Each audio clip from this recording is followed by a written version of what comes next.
kuwa katika sherehe na muda mchache wa kutoroka. Rais wa Ukraine Volodymyr Zelensky amemteua mkuu wa ujasusi wa kijeshi wa nchi hiyo kuwa mkuu mpya wa ofisi yake rais. Kirilo Bundavov, ambaye ndiye aliyepanga operesheni kadhaa dhidi ya Urusi, atachukua nafasi ya Andriy Yermak ambaye alijiuzulu kutokana na kashfa ya ufisadi mwezi Novemba. Akitangaza uteuzi huo, Rais Zelensky alisema Jenerali Budanov ana uwezo wa kutosha kutoa matokeo wakati ambapo Ukraine inahitaji kuzingatiwa zaidi katika masuala ya usalama na ulinzi. Anatarajiwa kuchukua jukumu muhimu katika kuendeleza juhudi za kidiplomasia ili kupata makubaliano ya amani na Urusi. Alielezea uteuzi wake kama heshima na jukumu kubwa katika wakati wa kihistoria kwa Ukraine. Mashirika ya kutetea haki za binadamu katika eneo la kusini mashariki mwa Asia yameonya kuhusu ongezeko la vitisho kwa uhuru wa kujieleza nchini Indonesia, yakitaja matukio kadhaa yanayodaiwa kuwa ya hivi majuzi ya vitisho dhidi ya wapinzani wa serikali. Sarafina Robi ana maelezo zaidi.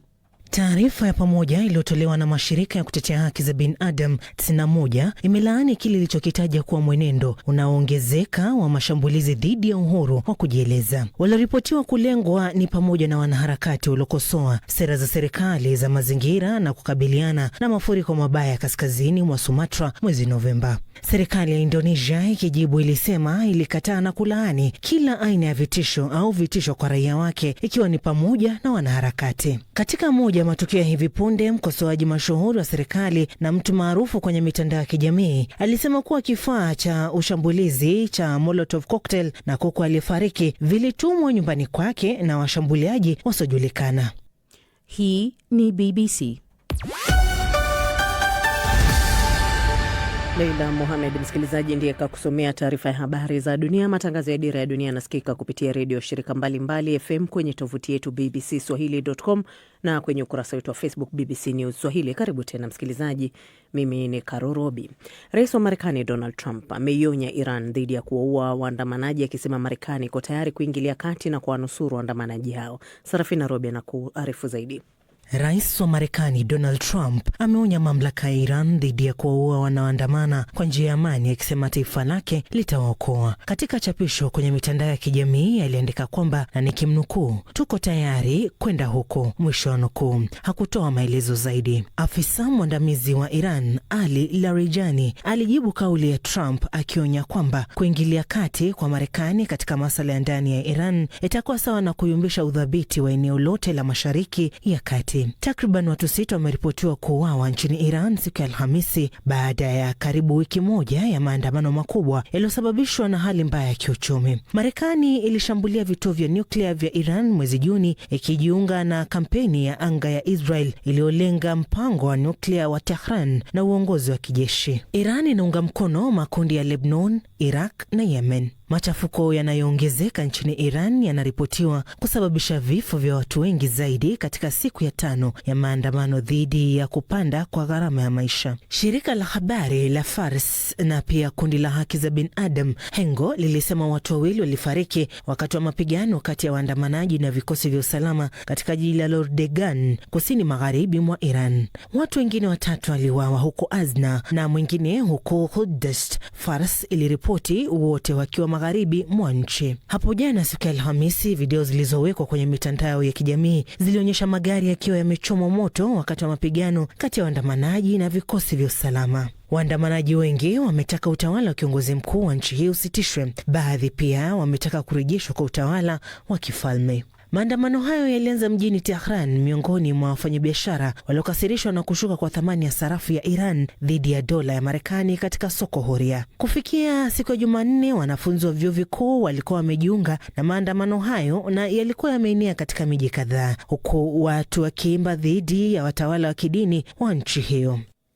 Na michezo ya hatua ya 16 ya michuano ya kombe la mataifa Afrika AFCON itaanza kupigwa hapo kesho nchini Morocco, kwa michezo miwili kuchezwa, huku kikosi cha wakilishi wa Afrika Mashariki Taifa Stars ya Tanzania kikiendelea na maandalizi yake kabla ya kuwakabili Morocco katika mchezo wa hatua ya mtoano siku ya Jumapili. Omar Mkambara yuko Rabat, ametuandalia taarifa hii. Baada ya mapumziko ya jana na leo, michuano ya kombe la mataifa ya Afrika AFCON itaendelea tena kesho, ikiwa ni michezo ya kwanza ya hatua ya 16 bora. Mchezo utakaopigwa majira ya saa 11 hapa Morocco, nyumbani Afrika Mashariki, ikiwa ni saa 1, Senegal watacheza na timu ya taifa ya Sudani, na mchezo wa pili utapigwa katika dimba la Mohamed wa 5 ukiwakutanisha timu ya taifa ya Mali dhidi ya Tunisia. Na wawakilishi wa Afrika Mashariki, Tanzania, wameendelea na mazoezi yao kabla ya kucheza mchezo wao siku ya Jumapili.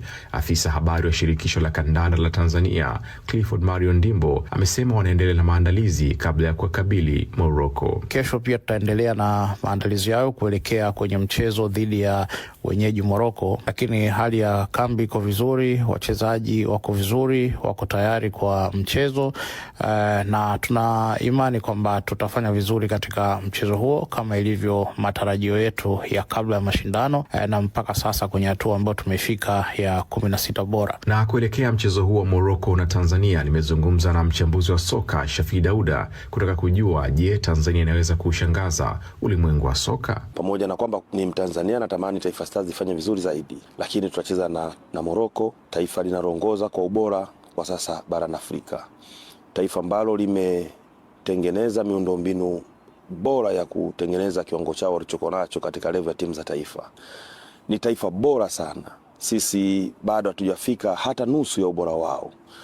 Kwenye AFCON iliyoisha tulikuwa nao kundi moja kule nchini Ivory Coast. Walitufunga, na ndo kama unakumbuka ndo nchi pekee iliyotufunga kwenye yale mashindano. Ilipokuja kwenye mashindano ya kufuzu kwa fainali za kombe la dunia, tulikuwa kundi moja na Morocco. Morocco alitufunga Dar es Salaam, akaja akatufunga hapa nchini kwao. Sio tu kwa ukubwa wa Morocco kwa maana ya kuwa bora Afrika, lakini ukiangalia pia na siku za karibuni ambazo tumecheza nao kama taifa, wamepata matokeo bora dhidi yetu. Kwa hiyo hali bado naiona ni mechi ngumu kwetu sana, na Morocco na waona wakiwa na nafasi kubwa. Kabla ya kuanza kwa hatua ya 16 bora hapo kesho, jumla ya magoli 87 yamekwisha kufungwa katika michezo 36, ambao ni wastani wa kufungwa magoli 2 katika kila mchezo. Kutoka hapa Rabat nchini Morocco, mimi ni Omari Mkambara, Dira ya Dunia, BBC. Na msikilizaji, na makala yetu maalum hii leo yanaangazia mziki na nguvu yake katika jamii. Mwenzangu David Nkia anakuletea makala hiyo. Nianze na Kidis, hebu tuambie kwanza wewe ni msanii wa aina gani na